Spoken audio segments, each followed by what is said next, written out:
The new GOP bill that everyone's been discussing could put an additional $5,000 in your pocket, but it could also hurt your retirement. So here's the thing. You and I have got to talk so that you can make the best possible moves for you right now financially so you can be better off by the end of this year. Because what you don't want to do is let the economy happen to you. You're going to stay ahead of the economy this time around. Hi, welcome back. My name is Shirley. And my goal is to develop an army of corporate millionaires. I am here to help you achieve your dream life by giving you 10-minute videos to break down really important aspects of what's going on so that you can make the best decisions financially for yourself. Let's get started. Everyone has been hearing about the GOP tax cuts this, tax cut that, and what it's going to mean. The right side is saying this is great. The left side is saying this sucks. The truth is somewhere in the middle. So let's discuss so you can fully understand it. Here's the thing. That tax cut is going to be around $4.5 trillion. And we have to make up the revenue somewhere. So there are going to be cuts. What the GOP is passing right now is the numbers. They're not passing exactly what's going to be cut. We don't know right now. They're lying to you. But they are passing the numbers. So we can decide and conclude what might happen. Let's talk about what the biggest cuts are going to be. Right now, we're looking at around $450 billion per year in tax cuts. That could increase your take-home pay from taxes. In fact, for the average American, we could be expecting a $1,200 per year decrease in taxes. That's great. If it was me, I would use that extra income to invest towards the stock market or Roth IRA, etc., which could help increase your contributions and it could help safeguard your future. Because on the flip side of that, we are going to see public services being cut. Now, a lot of people are saying this is going to impact Medicare. A lot of people are saying this is going to impact Social Security. We don't know. But what we do know is that it is going to impact overall public services, and this is why you want to invest in your future. Next, $880 billion in healthcare cuts could impact insurance premiums. It could impact the kinds of care that you get at different hospitals. It could impact ACA subsidies.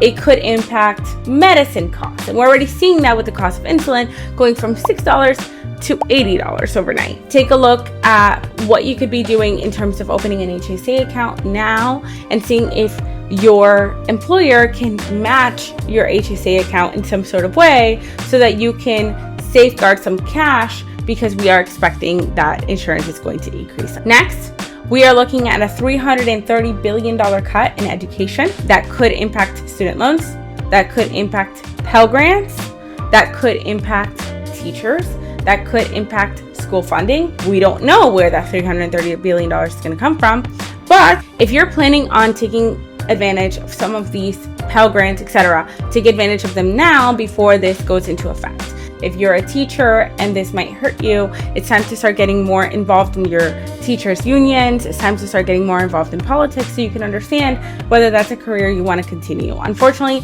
it looks like the teacher shortage may continue if there's additional budget cuts to education. Next, debt and interest rates. It does look like this is going to increase the deficit by $1.9 trillion per year. Now, here's the thing with that.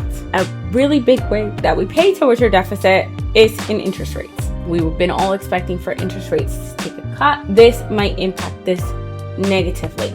So we might actually see interest rates increase. In fact, it is almost looking like there might be an increase of 1%, which is exactly in the opposite direction we want to go. The interest rate has been decreasing by 0.25% to 0.50% every year or so. An interest rate increase of 1% is actually really big as compared to what we would be expecting. The other thing that might increase is credit card APR interest might also increase. And that's actually because of a different cut, which is towards the CFPB and the different organizations that are ensuring that your credit card bills remain low, that are ensuring that your interest remains normal, that are ensuring that things are clearly highlighted and fair, that are ensuring that your extra payments through fines and fees remain low and fair. That's taking a huge cut.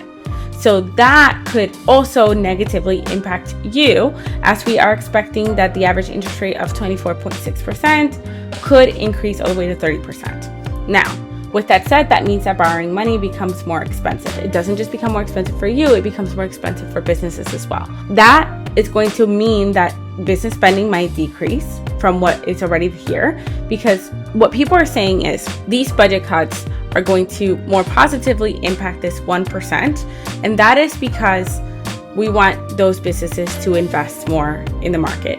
This budget cut does not change what has already been in place from 2016 to 2025. Despite that, we are seeing businesses continue to decrease funding, continue to decrease spending, continue to lay off employees, etc. So if you add this and couple this with increase in tariffs and increase in APR, what you're going to see is a further reduction in corporate spending. Here's what this means for you. If you're looking for a job, get a job now. Get a job with a company that has longevity, with a company that's financially well off. Look for companies that have been laying off employees over the past couple of years and maybe avoid those. Those might not be the best ones to go and apply for today. For you personally, if your APR does go up, remember when you sign up for your credit cards, they do tell you very clearly this is a variable APR that can change at any time. It goes anywhere from 14% to 24%, etc. But it is a variable APR that can change every time. So even if you have a credit card right now that you sign on for that has a 20% APR, that could go up to 30% without you even noticing. Again, because of the CFPB cuts. So what you can do for it is start to pay off your highest interest rate credit cards. These are going to be your store credit cards. These are going to be the credit cards that you got that have no membership fees. Those tend to have a higher APR. That's why you want to pay off first. Next, you're looking for deregulation.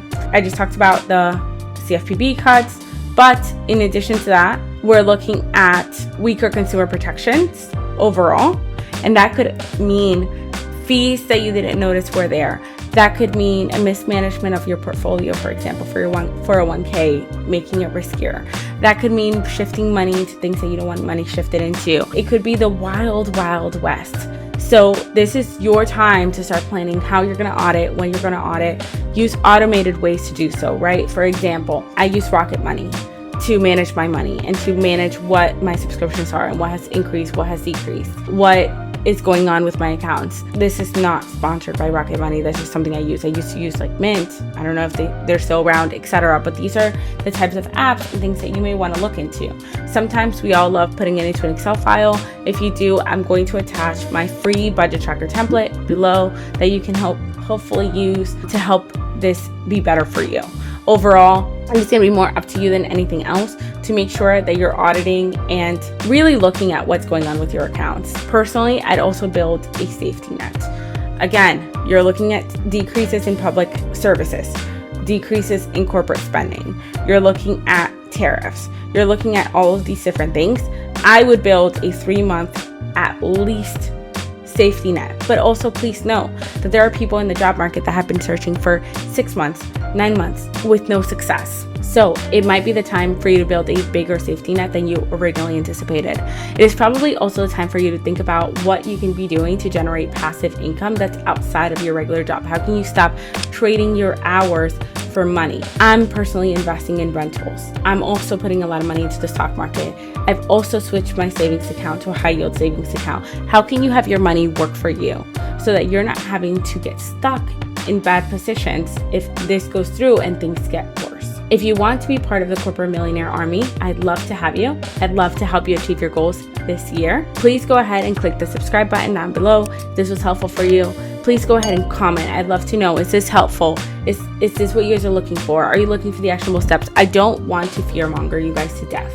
That's not my goal. And this is not fearmongering. There's a lot of opportunity that comes from a bad market. That's the truth. Billionaires are made in recessions. Billionaires are made in depressions. And I'm not saying that that's where we're heading. What I am saying is that there are opportunities in every market. So I want to make sure you guys are fully informed so you can take advantage of those opportunities. So I'd love to know if this was helpful. Put it down in the comments below. And I'd love to know how you're feeling about this. And if you have any questions about what's going on, please put that in the comments below. In the meantime, I will see you next week. Bye.